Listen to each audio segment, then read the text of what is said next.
It seems like a long time ago now. It's about 10 years ago. Housing was inclining in price. Everything was worth so much more than it had been just a few years before. But all of a sudden, the housing bubble burst.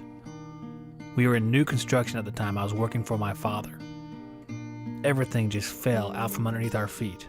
The work just disappeared. We had 9 employees at one time, and then all of a sudden we had 2, my brother and I. In 2009, I didn't start my business because I had big ambitions. I didn't start my business like I was fired up. I started my business because my father told me that he could no longer afford the insurance and payroll tax for paying us. So in 2009 in April, I started my business, Town & Country Air, with no insurance and barely enough work to keep me busy in a week. Time goes by. Actions have ramifications, and it's no one else's fault but my own.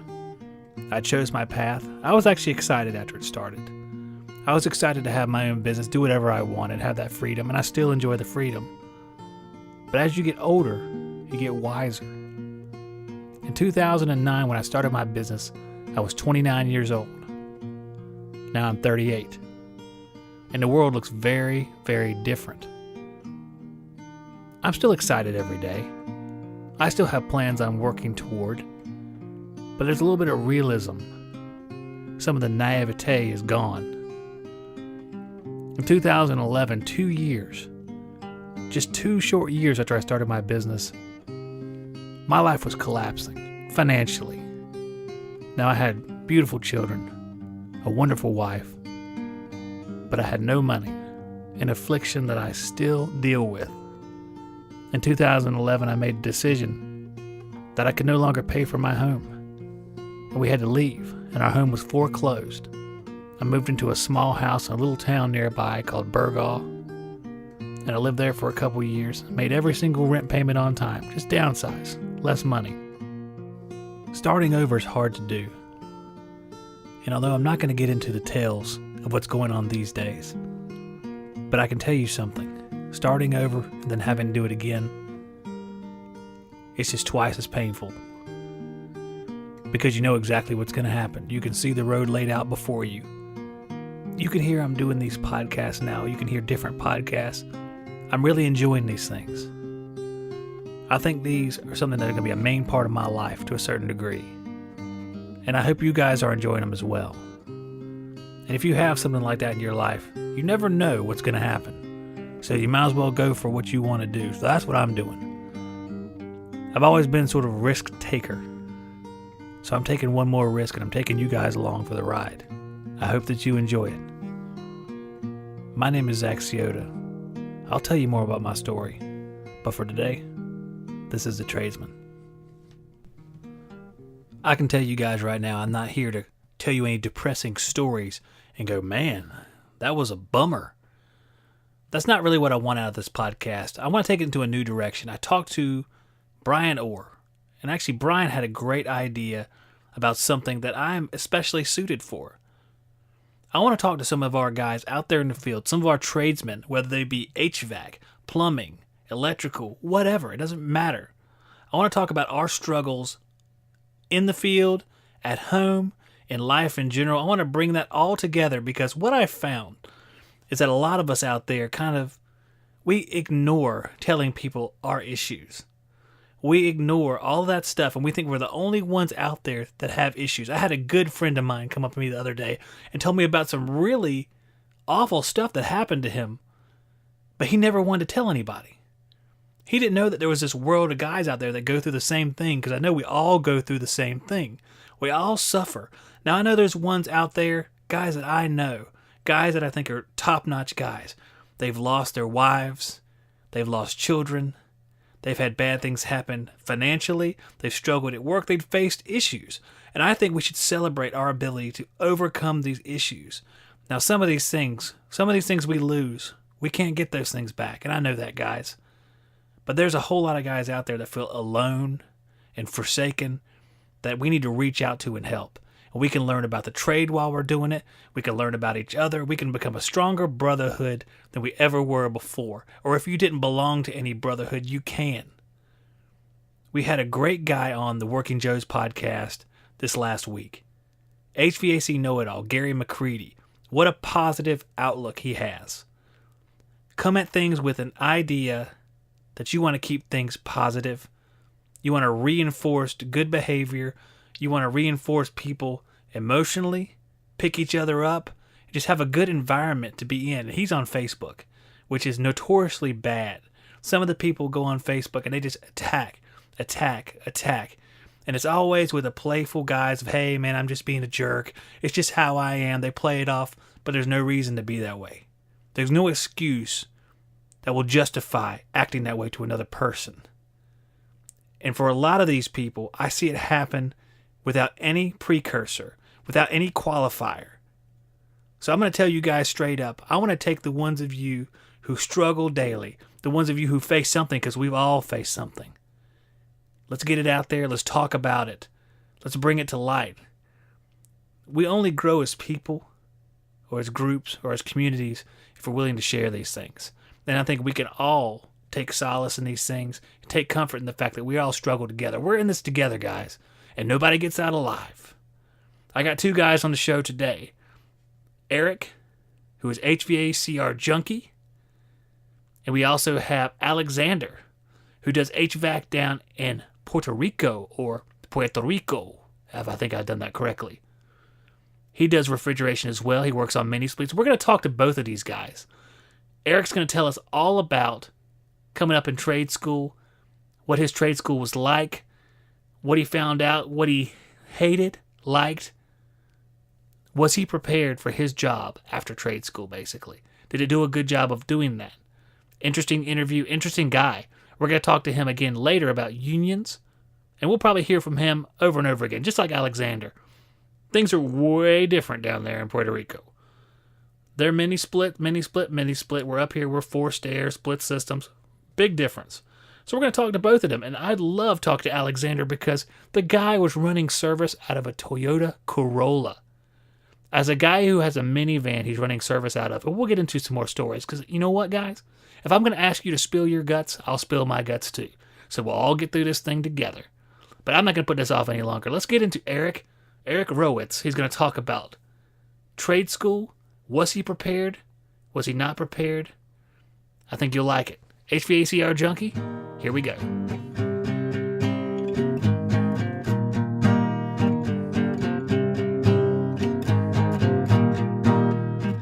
I started out in trade school and went to an IT school in about 2003 to 2004. There's all different trade schools you go to. You go to some that, are 2 years long where you get a degree. I chose to go to the one that was only about 10 months. It was just specified in the trade. I didn't read any reviews about it, whether it was good or bad. I just went into it. The trade school I went to out of Modesto, it wasn't the best trade school you could go to, that's for sure. I think school in general, just something that can get you into the trade if you don't have somebody else that'll teach you, is a good thing to get into. I went in through a 10-month program. It was 4 days a week. You could go nights if you were working during the day, or you could go days, if you worked at night, whatnot. It was about like 3 to 5 hours a day. At the time, it cost me about $10,500. Now I think it's more, $20,000 to go there. I would say that it's worth it. A lot of people might be scared to spend that money, but it gets you in to a good career. I mean, HVAC is a pretty good, steady career where you can make a decent amount of money that'll offset that, measly $10,000, $20,000 down the road. It makes it worth it, in my opinion. You didn't ever go to a trade school, huh, Zack? You were lucky you had a father that taught you HVAC, huh? That's true. When I started out in the late 90s, really, I went to college for about a year. And then my father, he came up to me, and I remember actually, we were riding home in his truck, and he turned to me and says, "So do you want to do college, or you just want to go to work?" And I said, "I just want to go to work." So I went to work in 1998. And that's where I've been ever since. He trained me on the install design side, and I had to pick up service on my own because he didn't have any knowledge of service. So it was a little tougher. Your trade school probably cut down on the confusion for you quite a bit compared to my coming up, which took a long time and me reading and watching videos and stuff like that to learn.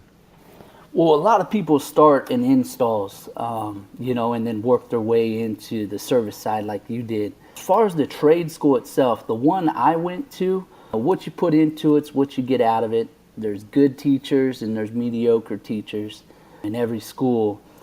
I was a qualified filter changer when I came out of that school. But the best part about it, was I did know how to use my meter, and I did know the basics of air conditioning, and I could use my gauges, When I got my first job, which was with Hussman, I started inside the union. My boss told me, he said, the one thing that I really appreciate is you do know how to use your meter and your gauges. And now I was still just riding along with somebody else for the first month, 2 months, doing evaporator condenser services, cleaning towers and stuff, just doing maintenance. And then slowly they would start, if they were backed up and they had a self-contain or an air conditioning call, then they'd say, hey, Eric, go ahead and try it out. You get stuck, then give us a call. And so I'd slowly get into learning the service part there. But because I already knew how to use my meter and my gauges, it gave me that little advantage. I mean, if I didn't know how to use a meter, they could never send me, on my own on the first call. So that's an advantage of going to a school. Most employees, like, Zach, you say, you would maybe like to hire someone someday, but if they don't know how to use a meter or a gauge, and I'm in the same spot, it takes so long to sit around and teach them that stuff that it's almost not worth paying them every day to do that. You could have a guy that knows how to change swamp core pads, filters, but actually taking them out on a service call is a lot harder, and letting him go on his own and trusting him, he's got to know the basics first. So they got to start somewhere. You're right about that. Thinking about going out on service calls, it's a big leap going from preventive maintenance, or like you said, doing maintenance activities like changing filters, to go into troubleshooting, where you're going to have some ability to comprehend what's going on in the system on a more complicated level. You're a one-man show right now. I'm a one-man show right now. So hiring a guy and having to do teaching would be real taxing on our schedules. Yeah, teaching, and just trusting a guy that doesn't know how to use his meter and doesn't know the basics of refrigeration, air conditioning, to even go and be your PM guy. You send him out to a call. What if he gets there and the unit's a little low on charge? Something simple, that we would see right off the bat. He's going to go and change the air filters, wash out the coil, walk away, and then we're going to have an unsatisfied customer. That's some of the stuff where inside our trade, we really need somebody that has a little baseline. So I think the IT schools are important. Well, let me ask you something. Following up on your school, you said it was 10 months long. Looking back on it, do you like that particular program, or would you rather go to the 2-year program? Myself, the 2-year program that I've heard of is a lot of academics, math and English, and you actually get a degree out of it. In my opinion, no. I would just do the trade, get in the field as soon as possible, start making money, start building your career. The English and math, hopefully we all got enough of that in high school or whatnot.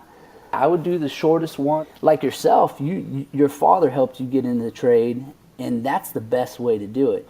If you could get into it without having to pay for an IT school, then that's great. There's a lot of guys that they have to go to that school to even get started, to know the basics for a company to pick them up. And so whether it's $20,000, $10,000, I think it's well worth it.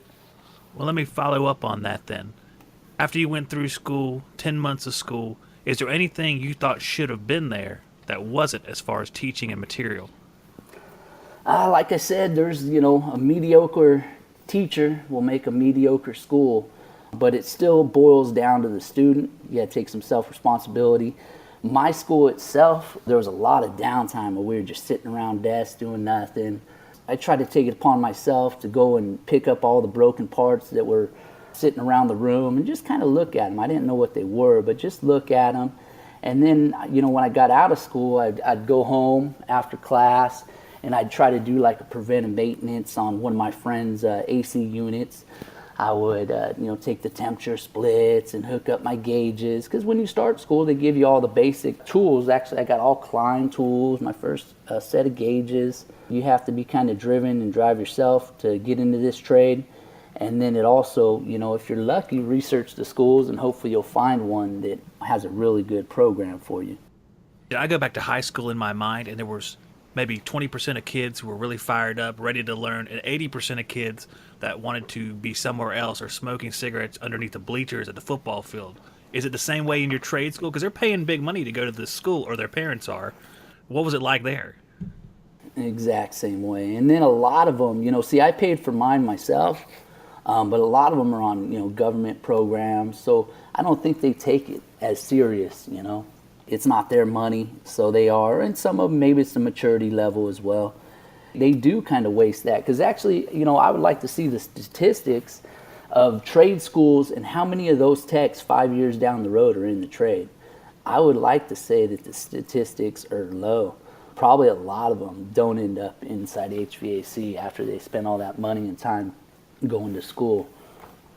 That would be an amazing statistic to see, because if it costs 20 grand now, and thinking back on when I first went into the trade, I think minimum wage is what I made. I made like $5 an hour because I worked for my father, and he just paid me minimum wage. And I made $160 a week, and it might not have been able to cover the trade school at all. So it's a big investment to not take seriously for some of these guys. It is a big investment, but in our trade, if you excel at it, your pay scale could go up dramatically from minimum wage to a decent salary in 3 years or more. Now, when you left the trade school, were you prepared for what field, what part of HVAC were you really geared for? What was it geared for? Residential? Your bigger stuff that you worked on, like the water towers? What part of the trade did you have the most preparation to enter? Yeah, it was basically a residential, is what the teachers knew. That's what they taught. They did cover some of the stuff in the book on commercial units and cooling towers, but the teachers didn't really know that. I was real fortunate. Inside this world, sometimes it's who you know that's how you get your job. Every job I've ever had is through somebody that's trusted me enough to get me into their spot and go work for their company. So I knew somebody that worked for Hussman and was inside the union about 8 months into my trade school. And he asked me, he said, "Hey, you ready to come aboard?" And, off I went. He told me there was all the overtime I could ever imagine inside supermarket refrigeration, and he wasn't lying, there was. So I had 2 months left of school and 2 months where I was working for Hussman Refrigeration, and I was getting into supermarket refrigeration, and I was seeing the evaporative condensers, which are like a water tower, a cooling tower.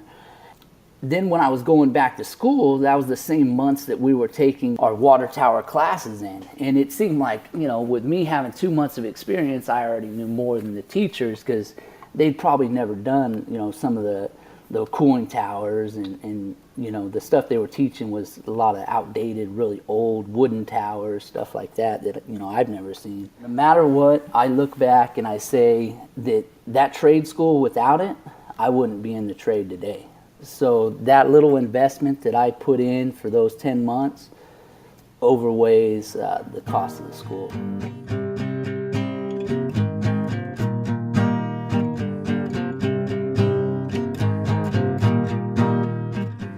Hi.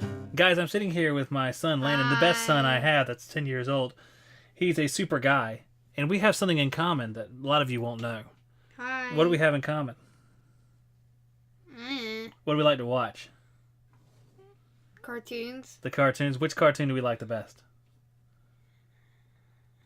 Come on, you know what it is. Teen Titans Go. No, Teen Titans Go, although that's fabulous. I'm talking about the Odd Ones Out on YouTube. The Odd Ones Out, if you guys haven't watched them, it's probably because you're grown men probably, but it's really good. If you're alone and no one's home to look at you and go, "Man, what are you, 2?" You could watch the Odd Ones Out and laugh a lot. Let me ask you this question. Do you like it better when Dad goes podcasting in his little box or off to work late at night? In this little box. In the little box? Because what can you always do if I'm in my little box? scream and you can come out and I can hug you. You can, let me get this right. You can scream and I'll come out and hug you. Now, if you scream while I'm podcasting, I'm going to hug you with my knuckles on your face. Hey, that's all right. That's okay.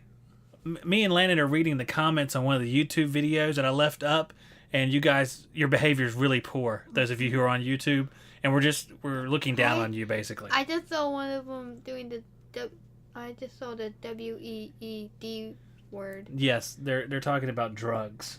Know why? They're talking about that because their mothers took drugs while they were babies, and it made them brain damaged. That's right. You know, all the YouTube commenters that talk bad to us are basically have mothers that smoke while they were in the womb. Okay, say goodbye, Landon. We're going to get on to the next interview, okay? Bye.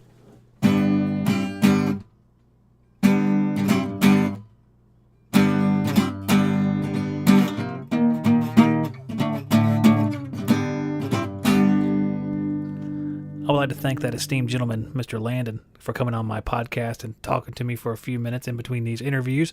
We're going to get on to Alexander Figueroa, one of my favorite guys online there. He's going to tell us what it was like running service calls, HVAC, HVACR, and a little bit of appliance stuff if you count the P-Tax, running all those service calls from out of a Toyota Corolla. That's why I brought him on. It's stuff like that, guys. We do what we got to do the job right, and you can tell from talking to Alexander, he does the job right. When you told me that you were working out of the Corolla and I'm working out of a minivan right now, and a lot of people see that and they say, you know, you got to have a van, you got to have a truck. What brought you into that car? Why did you end up working out of the car? I had a pickup truck before that, a Ford Ranger. I totaled it in an accident. I saved up some money and I bought that car. And I didn't expect to work out of the car, circumstances and things like that. I did a lot of side jobs for a while. Then I started working with other people. I would just go to a go to work car, stuff like that. But when I was on my own, I actually used it for my job. Like I was telling you, I would fill up the back seats of my equipment. The trunk would be full of parts and stuff like that. And I would just go fix whatever I would find. What all were you working on at the time when you drove the car? I had a hotel route. And one is like fixing those P-Tax and the air conditioners and the walk-in cooler, walk-in freezers. Did you ever get any grief for driving it? Because I get grief for driving the minivan. I was like really conscious, like this is what I could afford for the moment. I always said I would see other people with their pickup trucks and the vans and whatever. And I would see, hey, if I can get one someday, and I actually did get, I did save up, I did buy up a pickup truck. That was 5 years later. I looked at it as a job just to get, food on the table and pay the bills and things like that. That's how I think of it. Now, you're in Puerto Rico, so you watch the videos from us in the States, the mainland. What differences do you see between what you experience there and what you see in the videos here? Over there, like I know you guys got like package units in the houses and central air and stuff like that. Package units everywhere. Well, here it's a lot of mini splits. You would see a lot of mini splits. The central air you'd see like in doctors' offices and office buildings and stuff like that. I've seen very few houses that have it. I think one or two from the ones I've visited. The driving, the roads are a little beat up too. You got some of the road rage. What else? The usual that you would find almost in the mainland. It would be different. I just see the type of units and the way the approach of the unit, the people work on it, things like that. That's what I see different. But besides that, everything I see it the same. Well, that's about right. I know that where I live, I'm in a rural section of North Carolina, and when you talk about roads, I mean we have dirt roads. I have roads that are half paved, half dirt. So it's kind of a different environment from in town, where you might see different equipment. I see a lot of older stuff. No mini splits at all. There's no mini splits here at all. It's all central heat pumps or package units. So you see a lot of mini splits. Are they heat pumps, or is it all just straight cool stuff down there? No, they have the inverter ones, or they come heat pump also. But we don't use heat here with the temperature. Not even in the center of the island where it can get to the lower 50s. I don't think they would use heat. That's what I was wondering. Here's like 70, 80, 90. But the center of the island, the mid-towns and the mountain towns, some do get cold. I've heard the lowest is 53 in one of those towns. So I have a friend from up there. But not really to use heat. Wow. 53 is the lowest. We even get colder than that here. But if we talk about mini splits just a little bit longer, since mini splits are an area that I'm not very familiar with. I put in mini splits, but do you do a whole lot of servicing on those mini splits? Like I work for a mechanical contractor now that does the installs, and he has a PM route.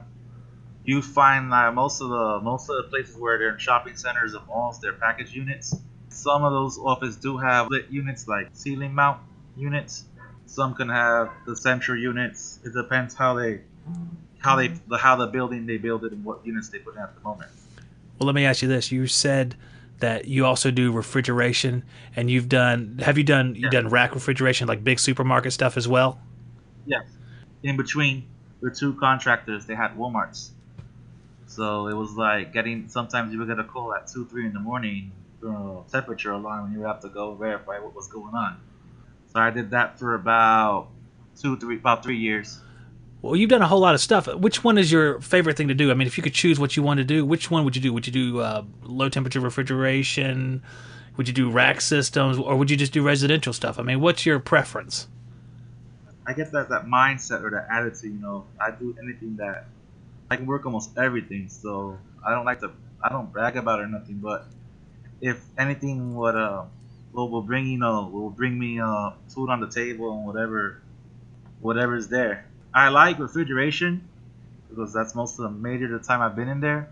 But I can do AC work. I can do installs. Because here we have concrete walls, so you can imagine sometimes we have to make holes in the walls to pass the piping and other things like that for the systems. Now the one I'm doing now, I'm doing a VRF now. So what we do is that we put all the pancake style blowers. We put them in a box, and we put the discharge air. We put them all in one duct together. So we have to make 2 holes in the wall, one for the supply, and one for the return. That's what I was doing the other day, and the holes are pretty big. So That's incredible. It's some of that stuff, to tell you the truth, I find it a little bit intimidating because I haven't worked on it before. What would you tell somebody, like, let's say the VRF stuff, like the big stuff, or even some of the commercial stuff for rack refrigeration? What would you tell guys that are wanting to get into it but are a little intimidated by it because they've only done residential or they've done smaller stuff? What would you say to a guy like that? I know in my case, it was listening to people that know more than you. And when I got into it, I didn't know nothing. You use superheat a lot, at least for rack systems, to get the correct set points for each system. Asking, reading, learning. Most of it was PM work, so it's like changing fan motors, cleaning coils, adjustments if needed. I've done a large AC also, 50, 60, 70 tons. I think the largest one I did was 180, 190 tons, something like that. There's filter changeouts, compressor changeouts, expansion valve changeouts, adjustments. Just learn your cycle, learn the basic cycle. Look around, don't be afraid to ask. Look how things work, and then that's how I actually learned a lot. Seeing how things work and then getting the logic of it. I went to school, but in school they didn't touch much about that theme. So you had to read up additionally. So mostly what I learned was like reading up and asking. Do you have any specific maybe books that you've read in the past that you recall, or something that really helped you out a whole lot? Everybody knows about modern refrigeration and air conditioning. That's the most common one used. And that refrigeration and air conditioning technology, that was another one. That's the one that's really good, like it has commercial stuff. There's commercial book. They have a book called Commercial Refrigeration for Air Conditioning Technicians. That for those people that are in AC or like residential, they can make the jump into commercial and industrial, because it teaches them the applications and the special applications and settings and things that are used for commercial refrigeration. So I think those books, you could Google them, you could find an ebook, you can download it, and it helps a lot, to understand. Absolutely. No, I agree with that. A lot of the books that you mentioned, a couple of them I'm real familiar with, that really helped me out a lot as well. Let's move over into something that all the guys out there care about, which is, what kind of gauges do you use? Guys always ask that question to everybody. It's like, what boots, what gauges? I'm curious too. What gauges do you use? You'll be really surprised. I use both analog and digitals. I don't use the digitals a lot I use it like for the VRF, the startups and stuff like that. 85% of the time, I'll use analogs. Wow, that's a high percent. I actually have a set of little analogs that I use most of the time too. Now, why don't you use digital more often? Because that's a big thing now. They say digital, digital. You know, coming from a guy that I use analog too. So, It's I mean, why special. don't I you? would like to use it for specialty. I use it like for specialty reasons, like if I have a system that I have to troubleshoot or something like that. Because I don't have the temperature probes, so I have to do everything, with old school with the math and stuff like that. Oh, sure. But that's how I do it. I don't have I have Testo 550s. They've taken a beating from hell and back. They're the German ones. I had to send it out once to get repaired because it fell down and it broke the screen, the display. All I had done on that, and they've been with me like for 5 years. I've had my share of both worlds. Now, you're telling me that you don't want that sweet iManifold for all of those superheats on those racks? And if I would win one, or like economically, I can't reach one. That's why I would always say, in chats and stuff, I would say I would take a shot at the Pro R. I would take more advantage of the Pro R than the other stuff. Yeah, I know that the Sporling guys designed that one for refrigeration. And you know what? It might be your lucky day, Alexander, because we're going to give away a Pro R here before too long on the Cowboys. Okay. So just keep your fingers crossed, Yeah. because I believe that we just, at the time when this airs, we would have just given away an iManifold on Working Joe's, and then coming up, there'll be the Pro R. So you have two chances to get one of those things right there. But, it's not necessary that you have them. I've seen it, like all the tinkers and tots and all that stuff. It's pretty good for the person that, like I always say, that has its uses, that has its applications. And the persons that, that could really take full potential of the application, I mean, that would be a great tool. I see it like this. It is a great tool, but it's a lot like our first conversation about the cars, driving with the tools. You use what you need to use. Some of the stuff you really don't need to use it. Like I use little stub analog gauges. You're using analog gauges 85% of the time. I think with experience, you start using what you need instead of just the newest, flashiest stuff. Yes, I've been 15 years, and of those 15 years, I can say 7, maybe 8. I've been doing refrigeration and the commercial stuff and the rack stuff. I'm still learning every day. It's surprised what you learn. It's surprised what you learn every day. Keep on learning. You're way ahead of me, and I've been here for 20 years, and I know less than you do. So I mean, it's one of those things that you pushing forward, you're learning new Maybe things. it's just I look at it like this. Everybody has potential, and anybody can do it. But you like you say, you suit to what you need to know, or to your area, or to your circumstances. I always say it's never late for nobody. No, I think you're right. I think a lot of us curtail what we need for where we're at. I do mine because I'm residential, like commercial stuff. Nothing flashy at all. Just I try to be good at my area. But like I never worked on a supermarket before. I wouldn't know what to do unless someone told me. So it's really interesting to talking to you because you've got really all these different things that you do.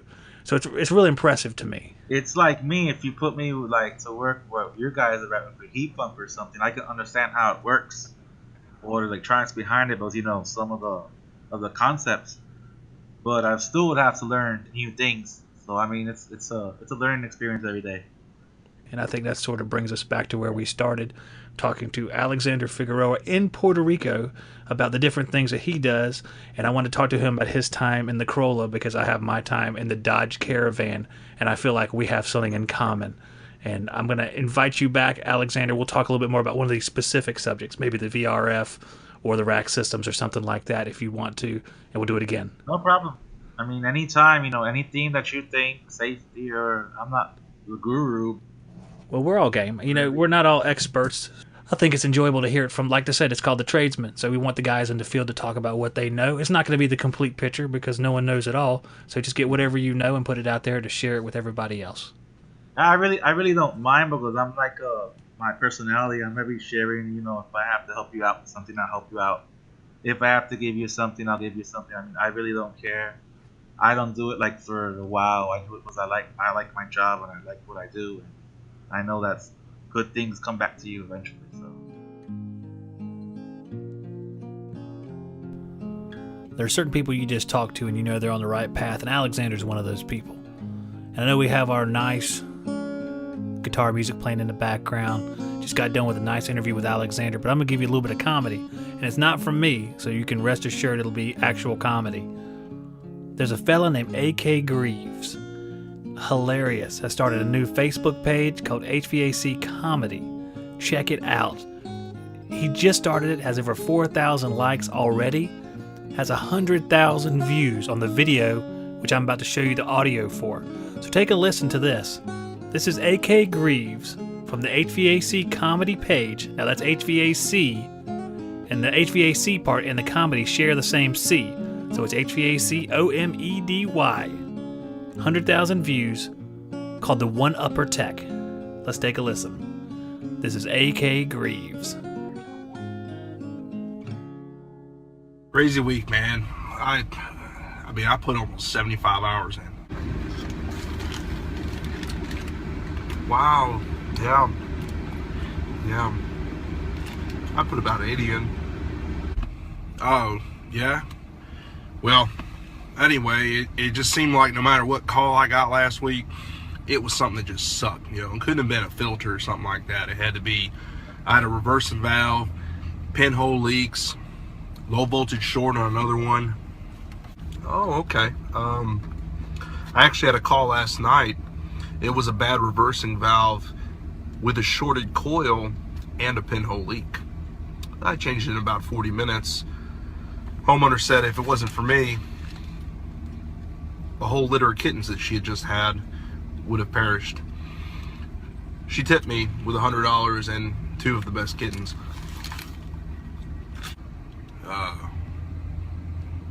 Cool, man.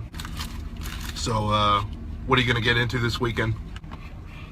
Well, I'm actually gonna help my dad change out his furnace.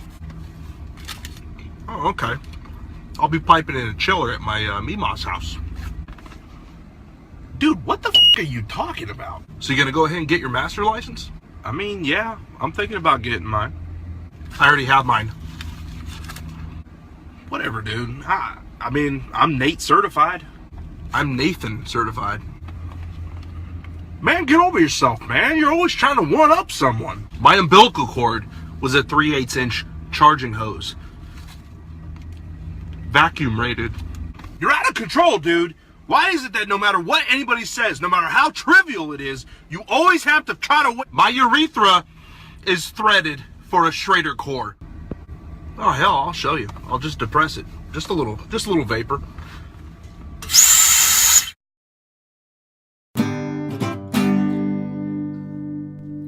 You might think that Greaves is a little bit crazy because of that last skit there, and you would be correct, because if you think about it, you saw the video on Facebook, which I encourage you guys to go like his Facebook page, because that is just a tip of the comedic iceberg. And you watch him film these things in his van, and you realize that he has to film half this video in one seat and half in the other seat, and he's doing a lot of planning out to make this thing. So it's not like he's just getting in there and winging it. It looks like he's actually planning his videos out, and he does a great job. I'm very happy to have him on this podcast in that facet. We're also going to have him as an interviewee somewhere down the line. But until then, go ahead and follow him on Facebook, and you can join me in laughter there.